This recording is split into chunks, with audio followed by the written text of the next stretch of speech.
গোপু সোনার প্রতিদিনের রুটিন, মানে আমার গোপালের সেবা প্রতিদিন আমি কিভাবে দিই সেটাই তোমাদের সাথে শেয়ার করব।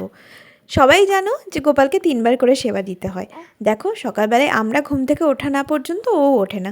আমরা যে মুহূর্তে ঘুম থেকে উঠি ওকেও উঠিয়ে চোখ মুখটা আমি ধুইয়ে দিই।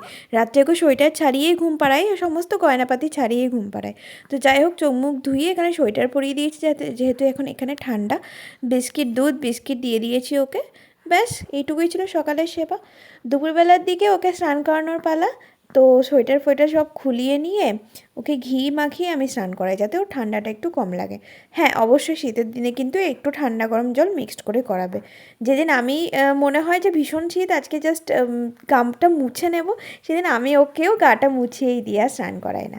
এখানে দেখো আমি কীভাবে ওকে স্নান করিয়ে নিচ্ছি। যাই হোক, এখানে রাধারানীকে সাজিয়ে নিয়েছি। দুপুরবেলায় দিকটা আবার ওদেরকে মানে স্নানটা করিয়ে ভালো করে সাজুগুজু করিয়ে দিই। দুপুরবেলায় আজকে আমি ওদেরকে দিয়েছিলাম একটুখানি ড্রাই ফ্রুট আর ওদের শোনপাপড়ি দিয়েছিলাম। যাই হোক, গাছের ফুল প্রতিদিনই ওদেরকে দেওয়া হয়। তুলসী পাতা সহকারে ওদেরকে ভোগ অর্পণ করা হলো। দুপুরবেলায় প্রদীপ ধূপ দিয়ে ওদেরকে আরতি করা হয়। আর হ্যাঁ, ওকে কিন্তু 3 বেলায় খাইয়ে দিতে হয়, নাহলে রাধারানী গোপাল কেউ খেতে পারে না। ওরা এখনও সেই ছোটোই রয়ে গেছে। যাই হোক, এইভাবে কাটলো দুপুরটা। আবার সন্ধেবেলার দিকেই, মানে রাত্রি বলবো না, সন্ধেবেলায় আর কি, সন্ধেবেলার দিকে আবার এখানে আমি ওদেরকে সোয়েটারটা পরিয়ে নিয়েছি। এবার সন্ধ্যের দিক থেকে ভীষণ ঠান্ডা থাকে। আজকে একটু সিমুই করেছিলাম বিকেলের দিকে কাঁচা কাপড়ে, তো সেই কারণে ওদেরকে সিমুইটা দিলাম। সন্ধেবেলায় ধূপ প্রদীপ আর ধূপকাঠি তিনটেই দিয়ে আমি আরতিটা করে থাকি। প্রতিদিন হয়তো ধূপ দেওয়া হয় না, মঙ্গল বৃহস্পতি শনি সোমবার এগুলোতে দেওয়া হয়।